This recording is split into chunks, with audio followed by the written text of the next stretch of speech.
नमस्कार दोस्तों। आज मैं आपको ऐसे व्यक्ति से मिलवाने जा रहा हूँ जो आपके लिए और आपके बच्चों के लिए बहुत ही इम्पोर्टेंट है, क्योंकि आज की भाग दौड़ में हमारा जो मानसिक स्तर है वो दिनों में दिन गिरता जा रहा है और हमें किसी न किसी काउंसलर की ज़रूरत पड़ जाती है। चाहे वो पारिवारिक झगड़े हों, मतभेद हो, अन्य टाइप के बहुत सारे हमारे मतभेद हैं। तो उन मतभेदों को दूर करने के लिए, मानसिक स्थिति को दूर करने के लिए हमें काउंसलर की आवश्यकता होती है। तो हम चले जाते हैं, क्योंकि या तो किसी डॉक्टर के पास चले जाते हैं, किसी मेंटल डॉक्टर की हेल्थ का अपना इलाज कराते हैं, लेकिन एक्चुअल में हमें ज़रूरत होती है काउंसलर की। तो हम अपना इलाज तो करा लेते हैं, लेकिन आज के जो बच्चे हमारे हैं वो उनका मानसिक स्तर कहाँ पर है, लेकिन माँ बाप को पता नहीं है। क्योंकि जैसे अब आपने सुना होगा, कोटा में बहुत सारे बच्चों ने सुसाइड कर लिया। तो वो क्या है, एक उनके मानसिक को समझना है, मानसिकता उनकी कैसी है, वो किस अपने स्तर से गुजर रहे हैं, किस दिक्कत से गुजर रहे हैं, उनको क्या है, तो क्या ज़रूरत है उनको काउंसलिंग की। तो मैं ज़्यादा ना बोलते हुए, और हमारे पास नवोदय स्कूल के काउंसलर हैं, तो उनसे बात करते हैं, जानते हैं। नमस्कार सभी को। मैं अपना अगर परिचय दूँ तो नाम विष्णु कुमार कटियार है और फर्रुखाबाद के छोटे से गांव धनसुआ का निवासी हूँ, और अभी प्रेजेंट टाइम में नवोदय विद्यालय अमरोहा में एज ए काउंसलर पिछले 6 सालों से काम कर रहा हूँ। पहले तो मैं ये जानना चाहूँगा कि आप काउंसलिंग आपने सीखी कैसे? जी बिल्कुल। आज के परिवेश में, आज की भाग दौड़ में, आज के जो माँ बाप की बच्चों से जो अपेक्षाएं बहुत ज़्यादा बढ़ गई ना, ऐसी स्थिति में एक काउंसलर का रोल बहुत ज़्यादा इम्पोर्टेंट हो चुका है समाज में। आज नर्सरी का बच्चा भी स्कूल अगर बीच बीच में जाना मना कर रहा है, क्यों मना कर रहा है, उसके पीछे भी हमें वो पहले तो हम ये थे, माँ बाप नहीं जा रहा, मारा पीटा और ज़बरदस्ती भेज दिया, लेकिन हम उसके पीछे रीज़न क्या है वो जानने की कोशिश नहीं करते थे। तो नहीं जा रहा बच्चा, रो रहा है, घर नहीं जाऊंगा, तो एक दिन मना किया कोई बात नहीं, 2 दिन मना किया, तो जरूर कुछ ना कुछ रीज़न रहता है जी। तो वो जानने की कोशिश हम कभी नहीं करते थे। लेकिन आज इस क्षेत्र में, मनोविज्ञान के क्षेत्र में बहुत ज़्यादा विकास हो चुका है, बहुत ज़्यादा चीज़ें हो चुकी है, तो हम क्या करते हैं, उसके पीछे रीज़न जानते हैं जी। तो फिर वो अगर समस्या हमने सॉल्व कर ली तो बच्चा खुशी खुशी स्कूल जाता है और अच्छे पूरे मनोयोग से पढ़ाई करता है। तो उसके लिए यही है कि काउंसलिंग का अगर किसी को कैसे बनना है, तो आज के जो डिजायरेबल है और एसेंशियल जो चीज़ें हैं उसमें एमए साइकोलॉजी, एमए या एमएससी से साइकोलॉजी से होना चाहिए, मनोविज्ञान से जी। मास्टर डिग्री होनी चाहिए जी। और गाइडेंस एंड करियर काउंसलिंग का डिप्लोमा कोर्स होना चाहिए। और अगर नवोदय विद्यालय की बात करें तो उसमें कुछ सर्टिफिकेट्स के नंबर भी होते हैं, जैसे कि सीबीटी है और बिहेवियर थेरेपी है, इनके कुछ सर्टिफिकेट के भी मार्क्स आपको मिलते हैं जी। ये एक्स्ट्रा आपको सर्टिफिकेट कोर्स करने होते हैं। तो अगर आपको काउंसलर बनना है तो मेनली एमए एमएससी यानी मास्टर डिग्री आपके पास मनोविज्ञान में यानी साइकोलॉजी में होनी चाहिए, और एक गाइडेंस एंड करियर काउंसलिंग का 1 ईयर का मिनिमम डिप्लोमा होना। तो फिर आपके मन में कैसे विचार आया कि मैंने ये काउंसलिंग करनी है? क्योंकि आजकल जो अमूमन गाँव में तो कोई इसके बारे में सोचता ही नहीं है कि मैंने काउंसलर बनना है। जी बिल्कुल। अगर सही सच्चाई की बात करें तो मैं यहाँ से 12th पास आउट हूँ फर्रुखाबाद से। करने के बाद आगे शिक्षा लेने के लिए मैं कानपुर गया जी। तो सब्जेक्ट क्या चूज़ करना है, उस समय ना तो कोई काउंसलर था और घर में भी पापा लोग किसान थे, तो इतनी जानकारी आगे के नहीं था कि क्या करना है। तो कुछ जैसे चाचा लोग थे हमारे, उनसे जानकारी मिली सब्जेक्ट के बारे में, उनसे बात किया। और एक हमारे यहाँ न्यूज़पेपर कंटिन्यू आता था शुरू से, तो दैनिक जागरण में एक पेपर आता जोश जी। उसमें सभी कुछ कैरियर के बारे में ही देते हैं, तो उसको पढ़ता था। उससे मुझे जानकारी मिली कि हाँ, ये एक तो क्रिमिनोलॉजी सब्जेक्ट था जी और साथ में साइकोलॉजी था।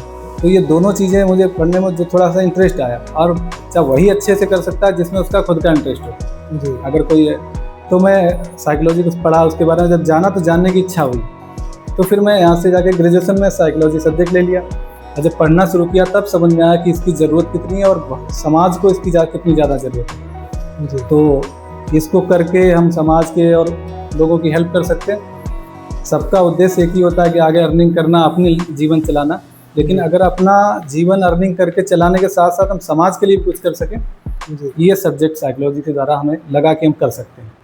अच्छा, आज के टाइम में देखो सबसे ज़्यादा होता है हमारे बच्चे हमारे लिए इम्पोर्टेंट होते हैं जी। तो माता पिता चाहते हैं कि बच्चे हमारे बहुत अच्छी पोस्ट पे जाएं, तो उनके ऊपर प्रेशर बहुत ज़्यादा दे देते हैं। बिल्कुल। तो उनके पास एक तो एजुकेशन प्रेशर, दूसरा फाइनेंशियल प्रेशर कि हमने तुम्हारे लिए इतना पैसा खर्च किया है। तो खासकर कोटा एक हब है एजुकेशन जहाँ पे जी जी इंजीनियर या डॉक्टर बनने के लिए वहाँ पे कोचिंग्स लेते हैं। तो वहाँ बहुत सारे हर साल 27-28 बच्चे सुसाइड कर लेते हैं। डिसाइड करने का। तो ये क्या कारण है, कैसे माँ बाप को क्या कैसे करना चाहिए? पेरेंटिंग का बहुत बड़ा रोल है।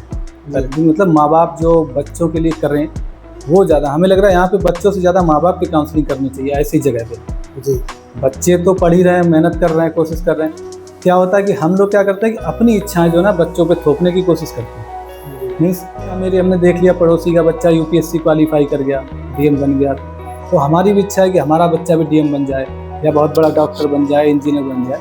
और हम उसकी कैपेबिलिटी, उसकी क्षमता को नहीं देखते, या हम उसको क्या सुविधाएं दे पा रहे वो नहीं देखते, या उसकी खुद की इच्छा क्या करने की, कौन से फील्ड में जाने की वो ना देख के हम अपनी इच्छा उस पर थोपते कि हमारा मन ये है कि मेरा बच्चा ये करे, तो हम उसको ज़बरदस्ती कोटा भेज दे रहे हैं कि आप कोचिंग करो, ज़बरदस्ती दिल्ली मुखर्जी नगर भेज दे रहे हैं कि आप यूपीएससी की तैयारी कर रहे हो, इलाहाबाद भेज देते हैं, कानपुर आईआईटी के लिए बेस्ट है तो वहाँ भेज देते हैं। लेकिन बच्चे में कितनी क्षमता है या बच्चे का इंटरेस्ट उस फील्ड में है कि नहीं। बच्चा चाह रहा है कि हम आर्ट्स लें, मतलब ह्यूमैनिटी सब्जेक्ट लें, हिस्ट्री वगैरह लेके हम यूपीएससी में जाएँ या अदर बैंकिंग की तैयारी करें, उसका मन है तो उसमें खुश रहेगा। लेकिन हम ज़बरदस्ती अपनी इच्छा उस पर थोप रहे कि नहीं बेटा, हमारे ऑफिस में शर्मा जी का बेटा यूपीएससी कर रहा है या शर्मा जी का बेटा नीट की तैयारी कर रहा है, तुम भी वही करो, नहीं तो ऑफिस वाले हमसे पूछेंगे आपका बच्चा क्या कर रहा है, हम कहेंगे बीए कर रहा है, तो हमारी बेइज्जती महसूस होगी, हमें शर्म महसूस होगी, नहीं बेटा तुम भी जाके नीट की कोचिंग करो। अब बच्चे को वहाँ ज़बरदस्ती भेज दे रहे हैं, बच्चे की मन नहीं, बच्चे का साइंस में इंटरेस्ट नहीं है, आप ज़बरदस्ती उसको साइंस पढ़ा रहे हैं। तो बच्चा क्या करता है, माँ बाप का प्रेशर है, मना भी नहीं कर रहा, डर भी है, तो वहाँ पढ़ता है। जब उसका खुद का इंटरेस्ट नहीं तो उतना अच्छा परफॉर्म नहीं कर पाता फिर, या उसके अंदर उतनी क्षमता नहीं की। हर बच्चे में अपनी अपनी अलग अलग क्षमताएं, कोई गेम्स में अच्छा है, कोई आर्ट में अच्छा है, कोई साइंस में अच्छा है, कोई म्यूजिक में अच्छा है। तो क्या करता है, वो उतना अच्छा उस फील्ड में नहीं है, तो मेहनत तो कर रहा है लेकिन सफलता उतनी अच्छी नहीं मिल पा रही।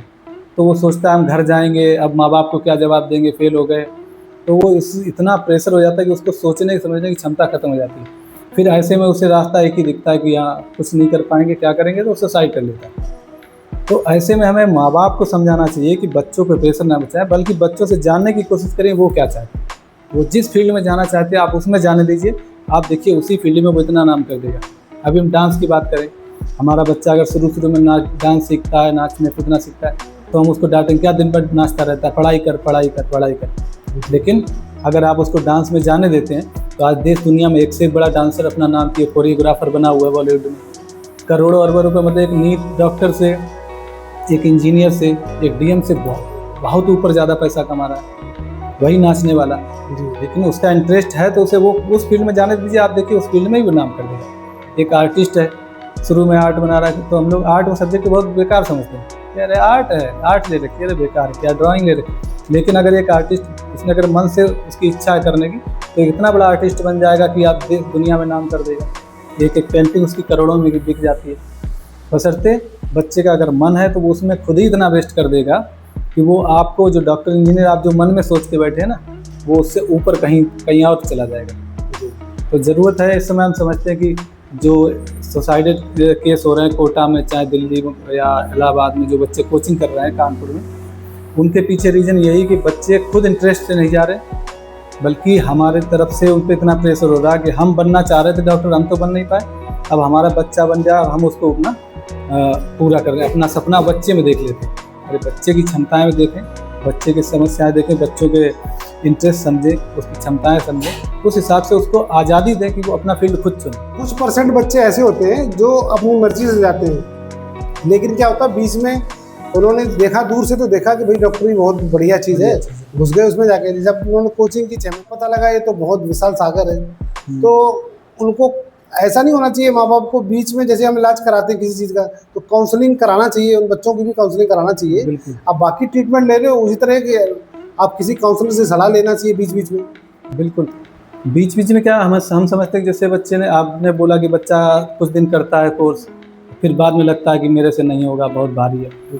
बल्कि उसको क्या करना चाहिए, टेंथ से ही जैसे बहुत सारे काउंसलर्स हैं, बहुत सारे क्लिनिक साइकेट्रिस्ट के खुले रखे हैं, आप उसका इंटरेस्ट पहले से ही चेक करवाएं। अच्छा, इंटरेस्ट टेस्ट होता है हमारे साइकोलॉजी में, तो अचीवमेंट टेस्ट होता है, इंटरेस्ट टेस्ट होता है, पर्सनालिटी टेस्ट होता है। तो वो टेस्ट करा के हम बच्चों के बारे में ही पता कर सकते हैं कि बच्चा किस फील्ड में ज़्यादा अच्छा रहेगा। अच्छा। हाँ, तो हम उनका क्या कर सकते हैं कि हम उनको पहले से ही जानकारी ले सकते हैं बच्चा का इंटरेस्ट किस फील्ड में, तो हम उसको सलाह देंगे, वो काउंसलर उसको सलाह देगा कि बेटा आप इस फील्ड में मेहनत करिए, आप इसमें अच्छा करेंगे। तो इस तरीके से भी बच्चा अच्छा कर सकता है। बच्चा चूज कैसे करता है? बच्चा, अगर आप 12th तक की बात करें तो बच्चा टीनेजर होता है जी। इसमें तो बहुत उछल पुथल रहती है। बच्चे को समाज में या घर में या स्कूल में एडजस्ट करने में उसे बहुत सारी समस्याएं, फिजिक उसका चेंज होता है इसी एज में, दाढ़ी मूँछ आना, बड़ा थोड़ा हाइट वेट बढ़ जाना, आवाज़ भारी हो जाना, तो उसमें वो खुद ही इतना उथल पुथल में उसका माइंड होता है कि वो एडजस्ट नहीं। हम उसको बड़ा समझते नहीं हैं, हमारी नज़र में वो बच्चा है, तो बच्चा खुद को सोचने लगता है कि हम बड़े हो रहे हैं, तो वो घर में इतना गैप हो जाता है, बच्चा सोचता है हम बड़े हो गए, मम्मी पापा हमें समझ नहीं रहे, और वाकई बच्चे के मम्मी पापा के लिए बच्चा हमेशा बच्चा रहता है। तो क्या है, बच्चा कहाँ से खोजता है? बच्चा या तो करियर सेलेक्ट करेगा कि उसने उसके दोस्त ने साइंस ले ली तो वो भी साइंस लेगा, या उसका दोस्त नीट IIT की तैयारी करने जा रहा है तो वो भी चला जाएगा, या तो दोस्तों की वजह से उस फील्ड में चला जाएगा, या माँ बाप ने कह रखा है कि बेटा आपको आगे डॉक्टर ही बनना है या इंजीनियर बनना है, तो उसके दिमाग में वो है, तो मजबूरी बस पापा के कहने पे, मम्मी के कहने पे चला जाएगा। हो सकता है उसका भाई बहन ने कोई कोर्स किया हो, तो भाई बहन ने किया तो बेटा तू भी कर ले, तेरे भैया ये हो गए, तो उसमें चला जाएगा। या कई बार बच्चा मूवी देख लेता है, मूवी देखने गया, पता चला सिंघम देख ली। अब सिंघम देख ली, उसमें सिंघम इंस्पेक्टर जो था वो इसको मार रहा उसको मार रहा, मतलब उसके टक्कर पे कोई है ही नहीं, उसे लगता है यही फील्ड बहुत अच्छा है, इसमें तो बड़ा रुतबा है। सूर्यवंशम देख ली तो उसमें कहा अरे DM का रुतबा बहुत ज़्यादा है, ये सब आगे पीछे घूम रहे, तो वो एकदम से उसका माइंड सेट चेंज हो जाता है कि नहीं DM ही बनना है। कोई ऐसी फिल्म देख ली जिसमें नेताओं का जलवा है, तो कहता कि अरे नहीं नहीं नहीं, लीडर बनना सबसे बेस्ट है, उसके नीचे सारे हैं। तो ऐसे उसके क्या है, टीनेजर बच्चा, उसके माइंड सेट चेंज होते रहते हैं बीच बीच में। तो ऐसे में उसको एक ज़रूरत है गाइडेंस की, काउंसलिंग की, एक अच्छे काउंसलर की। और वो ऐसा नहीं कि सिर्फ काउंसलर ही कर सकता, अगर माँ बाप भी थोड़ा जानकार हैं, उनको भी काफ़ी जानकारी, तो वो भी सजेस्ट कर सकते हैं, बशर्ते वो अपना जो माइंड सेट है ना वो थोपे नहीं, उसके बारे में जाने फिर उसको सजेस्ट करें। कई माँ बाप भेज देते हैं, उन्होंने काउंसलिंग, उनको खुद ही नहीं पता होता है काउंसलर है क्या, काउंसलिंग लेनी कैसे है। तो सबसे पहले बात है कि अगर माँ बाप पहचानना चाहें कि बच्चे का जो चेंज हो रहा है, माइंड सेट हो रहा है, परेशान है बच्चा, तो वो पहचान कुछ हो सकती है क्या? बिल्कुल होती है। अगर आप अच्छे पेरेंट्स हैं जो अपने बच्चे की बराबर कंटिन्यू केयर करते हैं, उस पर ध्यान रखते हैं, तो आपको ज़रूर उसके चीज़ें वो दिख जाएंगी। बच्चे के व्यवहार में चेंजमेंट होगा, उसका व्यवहार जो है ना, जैसे पहले जब बच्चा जैसे घर में रह रहा था और सबसे कैसे बात कर रहा था, कैसे बैठ उठ रहा था, लोगों से कैसे बात कर रहा था, बाहर के लोगों से भी, या और बच्चों के साथ खेल रहा था तो कैसा व्यवहार कर रहा था। और अगर बच्चे का वो कंटिन्यू देख रहे हैं तो उसके व्यवहार में जब भी कोई चेंजमेंट होगा तो हमें दिखेगा। जैसे बच्चा चिड़चिड़ा हो रहा है, आजकल गुस्सा ज़्यादा करने लगा, जरा सी बात पे चिल्लाने लगता है, तो हमें समझना चाहिए ना कि पहले तो ऐसा नहीं करता था, तो अब ऐसा कर रहा तो ज़रूर कुछ ना कहीं दिक्कत आ रही है, या उसके स्कूल में समस्या कुछ हो रही है, या उसके घर में कुछ समस्या हो रही है, आस पड़ोस के बच्चों के साथ खेल रहा वहाँ कुछ समस्या हो रही है। तो अगर हमें जब भी कुछ ऐसा चेंजमेंट लगे तो हमें बच्चों से बात करनी चाहिए। अब पता चला बच्चा चिड़चिड़ा हो रहा है, गुस्सा कर रहा है, हम उसको 2 थप्पड़ मार के चुप करा रहे हैं, तो बच्चे की बात जानने की हम कोशिश नहीं कर रहे कि वो ऐसा क्यों कर रहा है, बल्कि हमें लग रहा है अच्छा जवाब दे रहा है, तो 2 झप्पड़ मार दिए उसको। जानने की कोशिश नहीं कि ऐसा कर क्यों रहा। आज पापा से थोड़ा तेज़ आवाज़ में बोल गया, पहले तो नहीं बोलता था, तेज़ आवाज़ में बोल गया तो पापा ने 2 थप्पड़ मार दिए उसको। ये नहीं जाना आज बोल गया तो क्यों बोला, तो शांत रहिए। अगर आप उसको उस समय इग्नोर कर दीजिए, शांत रहिए, फिर उससे बाद में जब वो थोड़ा शांत हो जाता आप उससे बात करिए, बेटा क्या बात है, कैसे गुस्सा आ रहा है, तो ज़रूर कहीं ना कहीं वो बात निकल के आएगी जिससे वो चिड़चिड़ा हो रहा है। और ये एक दिन में नहीं हो रहा होगा। आज सोचिए, आज ही उसने तेज़ आवाज़ में बात की, आपसे चिल्ला दिया, कभी कैसा नहीं, तो इसके पीछे ज़रूर कुछ पहले से चला आ रहा होगा जो आज उसकी बहुत ज़्यादा ओवर हो गया तो वो रिएक्ट कर गया जी।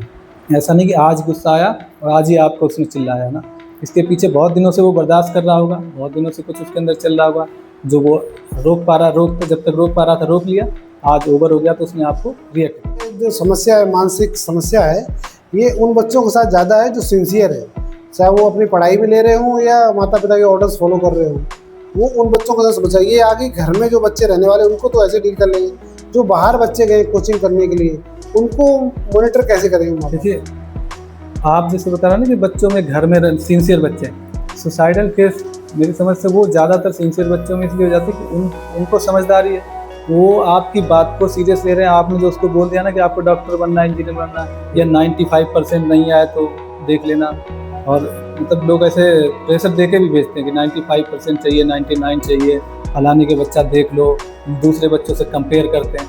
अब वो बच्चा क्या है कि उसके दिमाग में पढ़ाई से ज़्यादा उसके दिमाग में यही बातें चलती हैं। अगर नहीं कर पाए तो पापा क्या सोचेंगे, नहीं कर पाए तो वो पड़ोसी अंकल का बेटे का उदाहरण दिया था तो उनके सामने मेरी क्या इज्जत रह जाएगी। तो बच्चा वो चीज़ें का इतना प्रेशर लेता है कि वो हम ना चाहते हुए बच्चा दूसरे फील्ड में जा रहा है, मतलब पढ़ नहीं रहा है बल्कि इन पे ज़्यादा गौर कर रहा है।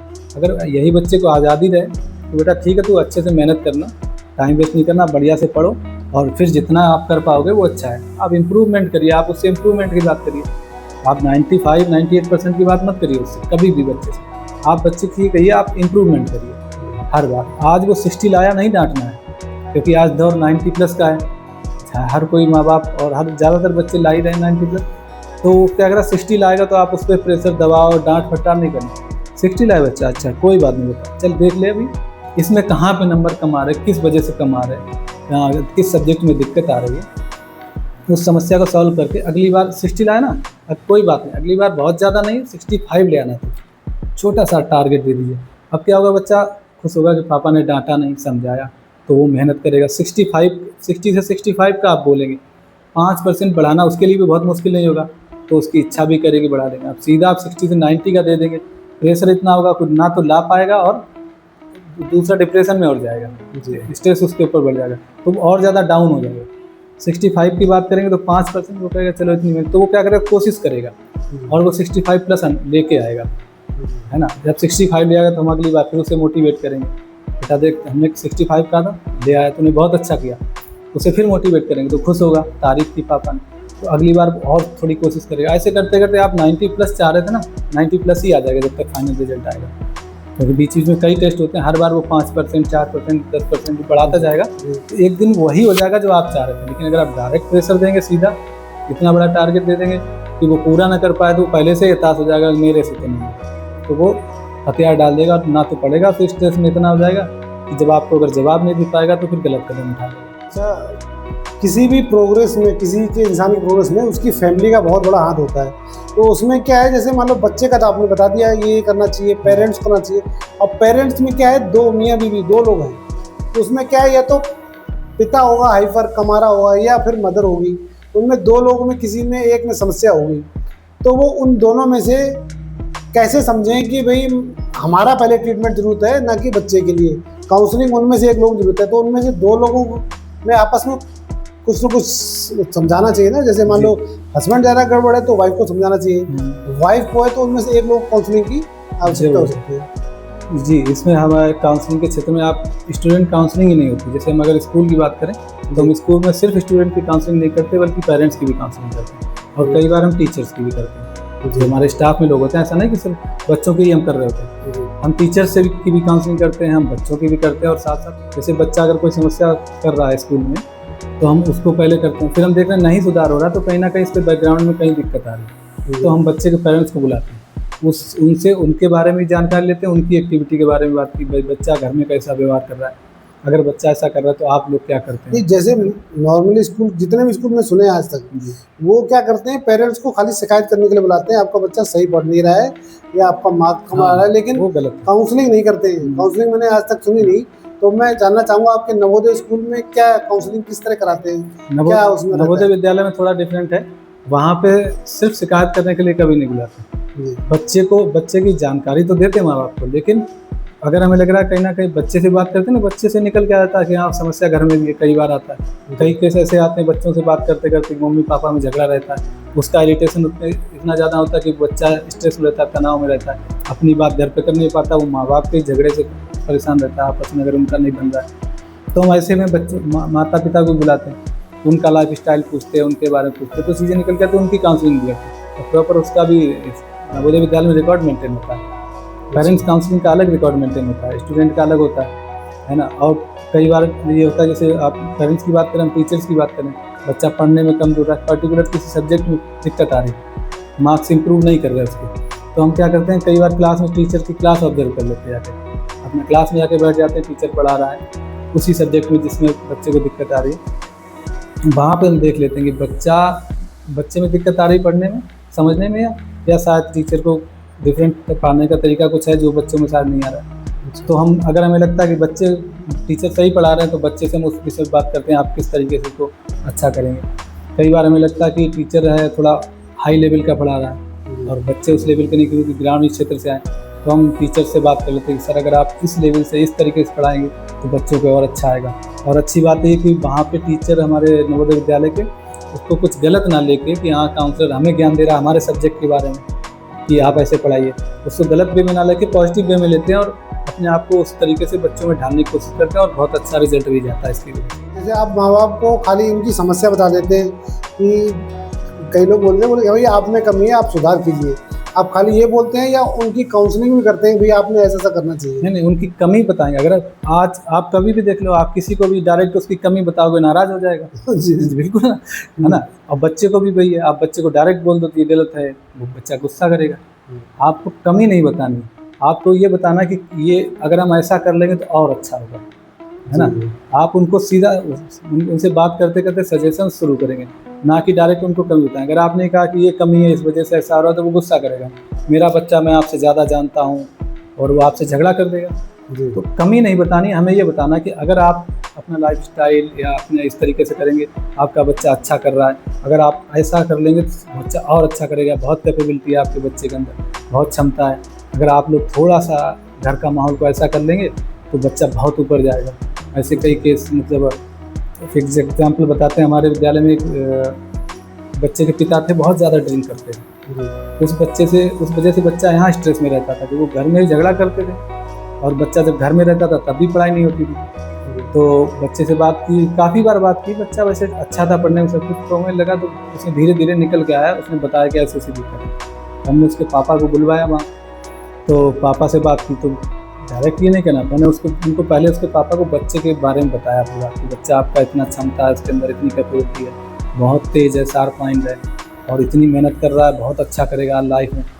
तो पिता को लगता है कि बच्चा सही लाइन पे जा रहा है। फिर धीरे धीरे करके तो फिर हमने उनके बारे में जाना कि जैसे थोड़ी सी कुछ समस्याएं हमें लग रही हैं कि बच्चे के घर में है, तो करते करते वो खुद ही बताने लगे कि हाँ ऐसी दिक्कत है। तो उनको हमने बताया कि अगर आप थोड़ा साथ देंगे बच्चे का, कि बच्चे का दिमाग घर की तरफ ना जाए, अगर आप घर को कुछ दिन मेंटेन करके चलेंगे, दो साल भी मेंटेन कर लेंगे, 12th में था, तो बच्चा अच्छी तैयारी करके निकल जाएगा। तो बाद में फीडबैक लिया तो उसने बताया कि सर बंद है अभी फिलहाल। मतलब उनको उस लेवल पे लेके आया कि उनको लगे कि मेरी वजह से बच्चे को दिक्कत आ रही है कहीं ना कहीं।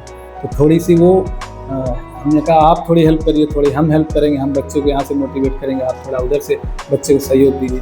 वो चीज़ें थी तो उन्होंने धीरे धीरे बहुत काफ़ी सुधार किया अपने। तो ये पेरेंट्स को काउंसलिंग करेंगे, ना कि उनकी कमी बताएंगे। जिसको आप कमी बता देंगे, आज का समय वो नहीं है, वो सुधार करे, वो गुस्सा हो जाएगा। अच्छा, काउंसलिंग कितने प्रकार की होती है? काउंसलिंग आज का समय काउंसलिंग हर फील्ड में, अच्छा, है ना। आप स्पोर्ट्स काउंसलिंग आप देखते हैं कि आपके जितने भी स्पोर्ट्स हैं उसमें काउंसलर रहते हैं, उनका क्योंकि उन पर भी प्रेशर रहता है जीत हार का, अच्छा प्रदर्शन करने का, तो वहाँ भी स्पोर्ट्स की होती है।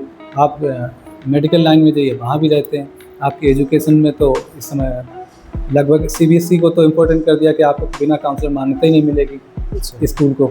तो ऐसे करके हर फील्ड में काउंसलर का तो इतना ब्रॉड है कि आप जहाँ भी जाएंगे, ह्यूमन काउंसलिंग है, एनिमल काउंसलिंग है, आप जानवरों की भी काउंसलिंग होती है ना। तो हर फील्ड में काउंसलर की ज़रूरत है, और हर फील्ड में काउंसलर आज है।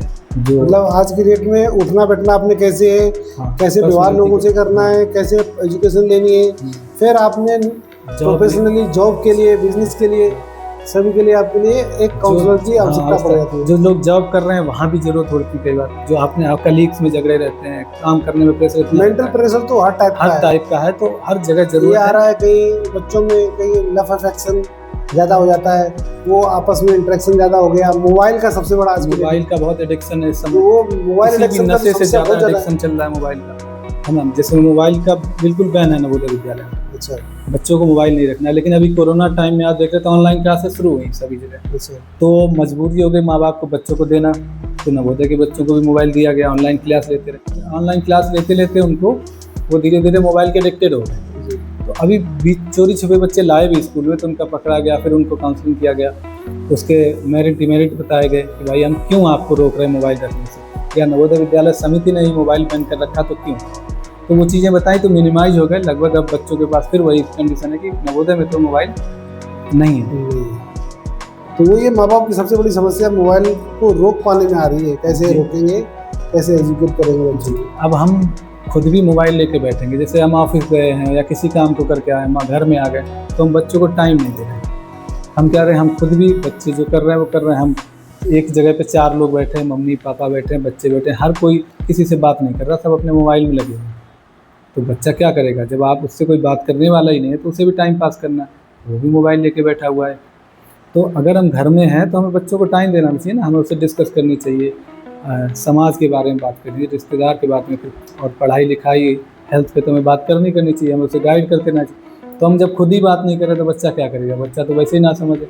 जब हम समझदार होके, आप कभी भी देख लीजिए, आप 4 भाई, माँ बाप आपके बैठे हों, आप इतनी एज में आपके माता पिता बैठे होंगे, 2 मिनट बात करेंगे, उसके बाद अपने मोबाइल में कुछ ना कुछ करने लगेंगे। आज आप रिलेशन में जाते हैं किसी के, आप गए उससे मिलने, 5 मिनट नहीं बैठते, अपना मोबाइल निकाल के मोबाइल में शुरू हो जाते हैं।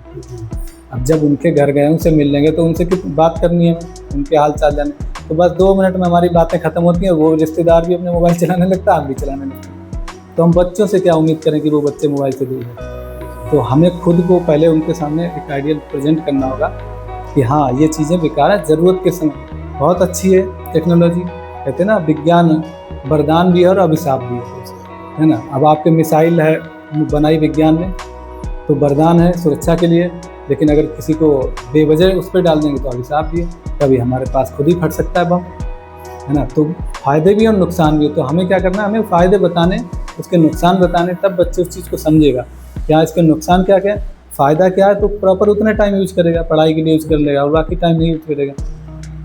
और बच्चा चूँकि टीनेजर है, उसको अच्छे बुरे की समझ नहीं है, तो वो तो उसको जितना ज़्यादा आप टाइम देंगे मोबाइल में, उतना ज़्यादा उसको बच्चा, उससे मेमोरी उसकी लॉस हो रही है जी। बच्चे में स्ट्रेस बढ़ रहा है, उसी वजह से बच्चा इरिटेट होना शुरू कर देता है। बच्चा कई बार मतलब उसको सुकून उसमें मिलने लगा है, वो माँ बाप से बात करते ही इरिटेट होता है, गुस्सा करना शुरू कर देता है। ये सिम्टम्स आते हैं मोबाइल चलाने में, एडिक्शन में। तो हमें बस इतना ही करना है कि बच्चों के साथ जब हम बैठें तो मोबाइल हम खुद भी रखें, तब हम बच्चों से बात करें। तब हम बच्चों से बात करेंगे तो बच्चा भी सीखे, पापा मम्मी कुछ पूछ रहे, वो भी मोबाइल को रखेगा, बात करेंगे। तो हम ही बात नहीं करें तो बच्चा अपने आप, बच्चा तो बच्चा है। दोस्तों, अगर आप चाहते हैं कि हमारी फैमिली है प्रोग्रेस करे, तो हमें पहले अपने परिवार की मेंटल स्थिति को ध्यान में रखना है, और किसको काउंसलिंग की ज़रूरत है पहले तो आप वो इंडिकेट करें, उनको पहचानें कि आप खुद माता पिता को ज़रूरत है या बच्चे को ज़रूरत है। तो आप पूरे एक परिवार अपना बैठें, और बच्चे को कोचिंग या कहीं बाहर भेजने से पहले आप किसी काउंसलर से सलाह लें कि हमें अपने बच्चे को आगे ये वाली एजुकेशन दिलानी है या ये दिलानी है, बच्चा क्या जाता है। तो काउंसलर की सलाह के बाद ही तय करें कि इसको आगे किस फील्ड में जाना है। तो अगर आपको कोई और सहायता चाहिए तो हमारे आपको कभी मैसेज करेंगे तो पक्का आपको सलाह देंगे। तो इसी के साथ हम काउंसलिंग के फील्ड से विदा लेते हैं, और साथ में अब नेक्स्ट नवोदय स्कूल के बारे में जानकारी लेंगे पार्ट 2 में। तब तक के लिए नमस्कार।